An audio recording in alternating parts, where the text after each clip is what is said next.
زمونږ ذمہواری دا ده چې د خپل نبی نقش قدم باندې وځو.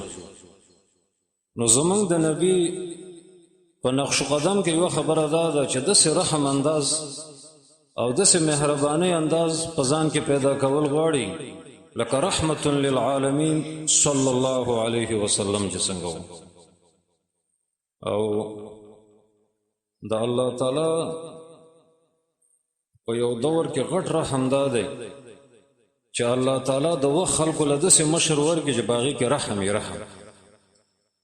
او صحابه کرام ډېر بختور خلک وو. الله په هغه وخت کې د هغوی ژوند نصیب کړی و چې د دنیا مهربان انسان د هغوی بادشاه و محمد صلی الله علیه وسلم. الله تعالی فرمایي فبما رحمة من الله لنت لهم ولو كنت فظا غلیظ القلب لانفضوا من حولك. چې په سبب د رحم د الله تعالی سره ته نرم او که ستا ژبه او اخلاق سخت وي ټول خلک به ستانه خواره شوي وي. ځکه چې په چا کې رحم وي اخلاق یې نرم وي، چې په چا کې رحم وي ژبه هم د هغې پستی.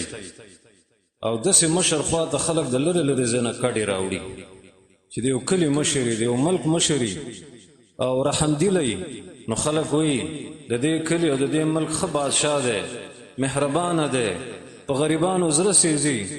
نو خلک د هغه د ژوند سوال کوي او د لرې لرې ځای نه د هغو دپاره راځي. او د نبي صلی الله علیه وسلم د زندګۍ په هره شعبه کې رحم. او نبی صلی الله علیه وسلم ویلي دي چې ای خلکو واورئ من ولیا من امر المسلمین شیئا فشق علیهم شقق الله علیهم. چې څوک د مسلمانانو مشر شو او بے رحمه و الله به په دې هم سختي راولي. ځکه بے رحمه بادشاه باندې داسې تکلیف راځي چې خلک یې تماشه کوي. ځکه جزا من جنس العمل چې په چا کې رحم نه وي په هغې هم د الله رحم دی. او بیا پیغمبر علیه السلام فرمایي یا الله چې زما د امت یو سړی واکمن شي او په دې خلکو رحم وکړي، نرمي وکړي، یا الله تعالی ته سره نرمي وکړي.